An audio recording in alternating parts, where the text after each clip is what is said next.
War and famine. That's what I want to talk about today. Welcome to Integrative Preparedness. If you're new to us, a special welcome. It's good to have you here. Make sure that you subscribe. There's a lot of content on here. We put up something many times more than one thing a day, and there's a lot that is going to help you get ready for what may come, whatever may be coming in the future. If you're with it, for those of you who are with us over on the Patreon channel, I just put up the 12th chapter of the revival. So that's up there. If you don't know what I'm talking about, the revival is my second book. Reach back here and get it. It's my second book, the second book of the Stone Mott series, and I'm in the process of reading the audibles for the Stone Mott series over on the Stone Mott level of the Patreon channel. And if you're not with us, we'd love to have you. The link is down below. It's easy to join, and there's so much more over there that would be available to you as a member. Also, there's a new chat program on the Patreon channel, and it allows me every day, and this was at the suggestion of Mike Hoskins, one of our great patrons over there. He says, why don't you put up a daily chat for everyone to be involved in? It kind of replaced their community section, and so at Mike's suggestion, I have put up every day, I'll put up a chat for the day. It's an open chat. It goes all day long. It allows the members to interact with each other, to share information they have, to ask questions. I pop in a couple of times during the day. I think it's going to be a great resource. So that's for the folks over there on Patreon. And as I say, if you're not with us, we'd love to have you. Come be a member. You'll be glad you did. Okay, war and famine. I was going through the news aggregators today, like I always do, and one of the articles there had, as every year this time they seem to come up with it, Nostradamus predicts that in 2024 there will be widespread war and famine. And I have never been a follower or much of a believer in Nostradamus. I don't tend to believe those things. You know, there's all sorts. There have been all sorts of people who through the years have claimed to or have been seen to be foreseers of the future. I'm not going to discount it. I don't know where their thoughts and their ideas or their predictions come from. So since I don't know the source, I can't make a real determination on that. Is it something given to them by God? Is it something given to them by another source? You have to be careful with those things. Or is it, who knows? Who knows? These things are beyond me, and I'll have to admit that I don't delve too deeply into them because I know them to be impossible to fully understand. So while it may be interesting, I've always kind of considered it a waste of my time to try to get down deep into it and really, really flesh it out.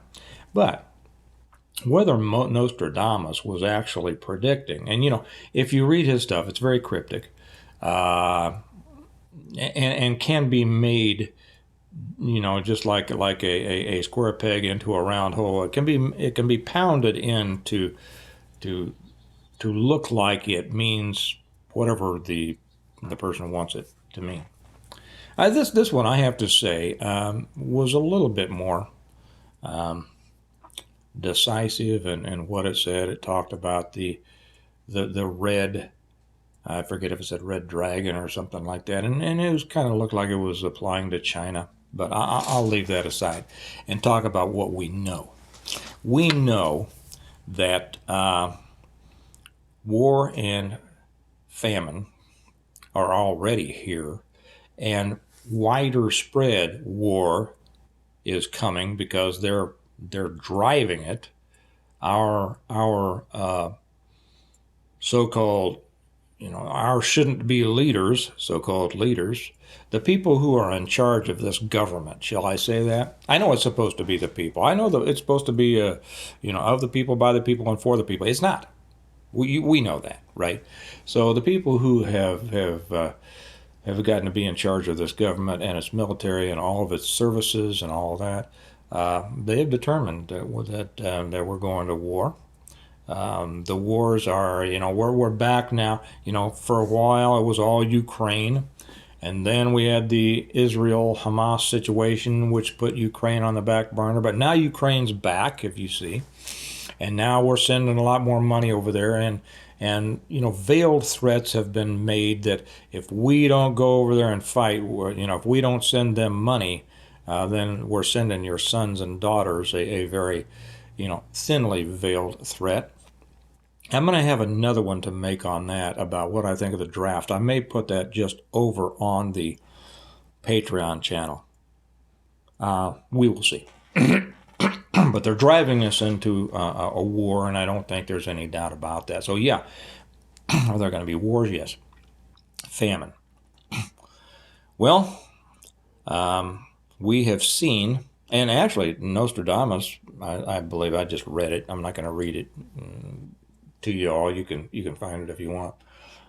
He talked about drought. We have seen massive drought across the United States. What else have we seen that could cause famine? Well, we have seen the closing of, or the burning down of, or the exploding of many food processing plants, right? We have seen last year, the year before, a problem with fertilizer, right? Yes, we have. Many of us, who are forward thinking, we've already gone, steps beyond that. Either we have stored, natural fertilizer, not Roundup, stored that, or we provide our own fertilizer either through, animals or composting and things like this. So there are ways to deal with that on the small scale. If commercial fertilizer isn't available, that's going to impact the large-scale food production and the large-scale distribution of food to the masses, to the people, most people. There was a question, and I think maybe I'll address this tomorrow. I'm going to talk about how they will starve out the countryside, and by that I mean the rural areas and the small towns, and I'll explain how they will do it. I know that people say, well, they can't starve out the country because that's where the food is made. Yes, they can, and I'll tell you exactly how to do it, how they're going to do it, because they've done it before. Okay, you don't have to make this stuff up. You see how they've done it before. That's how they will do it again. But to the extent that you can be self-sufficient in providing your own soil amendments, you need to get on that as hard and fast as you can. Because with a restriction of the food supply, well, you know what happens, right? First off, prices are going to skyrocket. You're going to go to the store and not find the items there that you're used to finding. You're going to find smaller packaging at higher prices. And this is just a part of a possible a low grade or slow starvation of the masses. You know as well as I do of the idea of depopulation. Do I think that that's a real possibility? Yes, I do. I'm not one, if you're new to us, I'm not one that jumps up and down and yells and screams about things. If you're going to deal with a problem, you need to deal with it clear-headed, clear-eyed, and with reasoning. You can't do it out of fear and jumping up and down. But yes, I do. I think there is something to the idea of a structured depopulation. To what extent, I don't know. Is it going to go down to the Georgia Guidestones of 500 million globally? I don't know. But we know through many things, some of which I can't even mention here, and you know what I mean, that a killing off is occurring. It is occurring. War is another way they kill people off. War is a way that our country has killed off generations forever. Okay? when they think they have too many people, or they want to control. They want to control the society, and they think that the citizenry is becoming a little too dangerous for them. What do? They start a war, and they send all the young men off to fight, where many of them will die. Many more will be maimed for the rest of their life, mentally or physically. And they know that by doing this, it affects not just the people that they send and who are killed and maimed, but it affects the families as well. And it gives those families, it makes those families more easy to control through, everything from benefits to medical to all sorts of, to instituting a false sense of patriotism to drive this. Oh yes, your loved one was killed in a war for money, and to increase the profits of corporations. However, here is a nice flag that you can put on your mantle on your wall. And we have a couple of those flags ourselves. And so that keeps people from saying this government is corrupt and uses wars to control us. And it keeps people from thinking that, and it makes them look at that flag on the wall or on the mantelpiece and say, our father, our grandfather, or whatever served, that we may be free. That's a bunch of crap. But they use it because they know it works on most people. So war, they're going to bring it. Famine, yeah, it's coming. We've been in a drought for a long time. I don't know how much to get into this. I'll probably save this for Patreon. But they do want to reduce the population. Now, if they want to reduce the population, why have they opened the borders? And interestingly enough, did you see now that they're starting to make noises? Oh yeah, now we got to close the borders. Now we've got to close the borders. And the moron Christopher Wray, head of the FBI, the fumbling, bumbling idiots, now says that, well, we are an elevated threat because of our open borders. Really? Chris? Wow, you're brilliant. You are thinking at the federal servant speed. You finally caught up to what the dumbest of Americans have always realized. Well, no, I shouldn't say that, because the dumbest don't ever realize it, do they? But let's say you finally caught up to the slowest who finally realized it. Yeah. So now they're making noises that they want to lock down the border. Now we know that is for political purposes. We're coming into the next presidential election year, and they're going to be able to say, and we've closed the borders, and we've done this, and we've done that. Well, they spent years opening the borders and importing plenty of people, many of whom are wonderful people, just came up to make, to better themselves, to establish a better life for their children. And we know that many of the people coming across actually are, and I think on purpose, detrimental to our country. They pose a danger. They have been not just an invading army, but an invited army right here among us.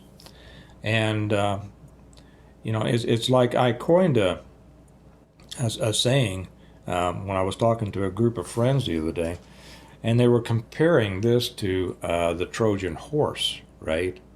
And allowing these the story of the Trojan horse. There's not an exact correlation here, but I said these are Trojan whores.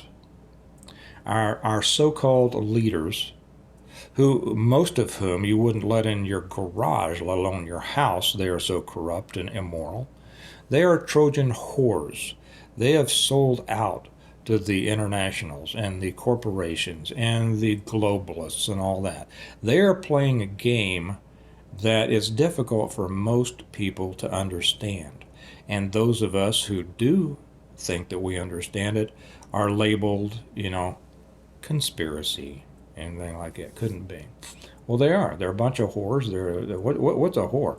Is a person, something that does what they're told for the benefit of and pleasure of others. There you go. And these people, that's exactly what they are. They are Trojan whores. Um, but back to this other thing. Why have they allowed all these people in? Well, I think it's obvious at the proper time, to call for uh, an internal conflagration, an internal eruption. Excuse me. We have another illness headed our way. I'm going to make a second video about that. And is it real or is it? Who knows, man? Who knows? Yeah, I think it's real. I think it's real. But the extent to what they want this internal strife to reach, we don't know. It'll reach whatever level they need it to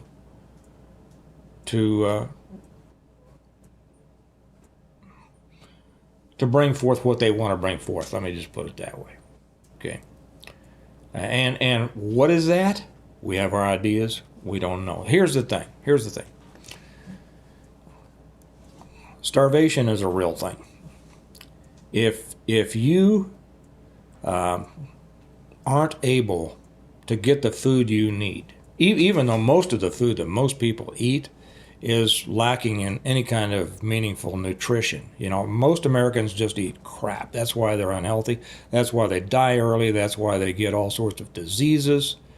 That's why those of us who grow our own food or are on certain kinds of, whether it's a carnivore diet or whatever, that's why we do it. Not only is it healthier, but it gives us a separation from dependency on the system. If you're not doing it, you need to get on it right now.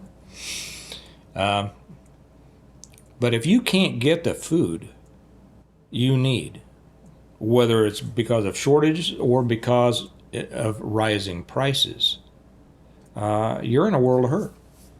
And it means that Uncle Sugar is going to come forward and say, you know what? We know you're hurting.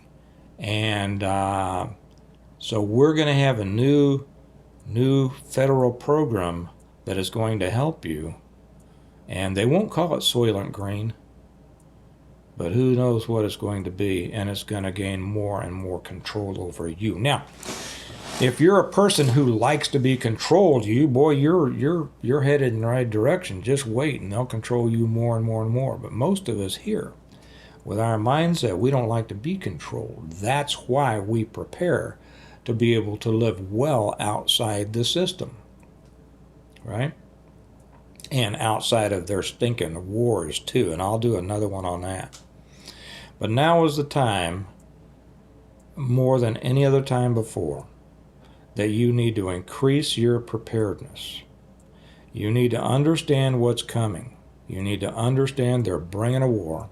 You need to understand that food scarcities are a real potential. You need to understand also that this new illness that's coming in from China could have the same effect of the last. Remember the lockdowns? I know a lot of people say, well, that'll never happen again. Don't bet on it. Don't bet on it. Like I say, I'm going to do one on how they'll starve out the countries. And the countryside, people think that can't happen. It can. And if they institute another lockdown, or you go to the stores and the cupboard is bare, the American people are not going to rise up. I know this is a popular fantasy among some. They're not. The American people are not going to rise up. Not over this. I don't know what it will take for the American people to rise up. But this isn't it. The American people will hunker down, will eat crackers, will whatever. And I know somebody's out there typing right now, I'll rise up, the American people will rise up, the country people will rise up, the small town people will rise. No, they won't. No, they won't. Show me when they have.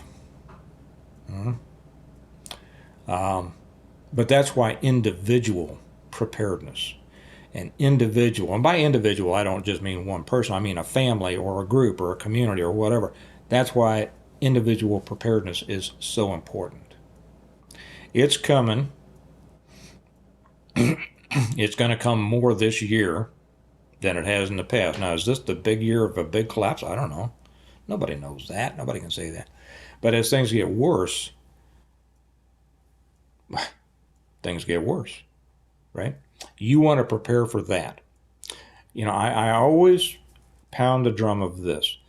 Too many people are preparing for the big collapse without preparing to be able to deal more effectively with simply a crumbling system in society, or a system that just continues to go a slow roll as it changes to, more challenging times. That's what you need to do. Full preparedness. Full preparedness is how you deal with that. If you're not fully prepared, however prepared you are, I would suggest that you step it up. If you're just now getting started in it, good for you. That's better than not getting started. Do what you can. Do as much as you can. I've got over 900 videos back here you can watch. I cover pretty much every aspect of what you need, and a lot of it is the way you think. I'm going to be doing another one in a minute, on the 6 B's of preparedness. You all know the first 3, and I'm going to be talking about another 3. But do it, and you need to step it up. So this coming year, 2024, famine and war, I think it's coming. I'll say one more thing, too. There's people out there saying that they're just sure there's not going to be an election. Yes, there is. Yes, there is. You realize the other side was saying that when Trump was in, okay? Don't fall prey to this idiocy that people promote. Don't fall prey to that stuff. There is going to be an election.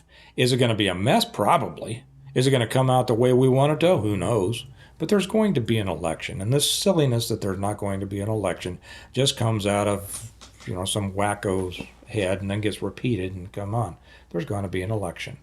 How it turns out, who knows? Okay. But get ready. War and famine headed your way. I have no doubt. Or at least if it's not total famine for you, it's going to be a real challenge to feed your family, whether through shortages or inflated prices, lack of money, lost jobs, whatever. Get busy. Get on it now. Remember that we prepare well today in order to live well tomorrow. You're going to live as well tomorrow as you prepare to live. So get on it today and do all you can. And I'll talk to you later. Bye-bye.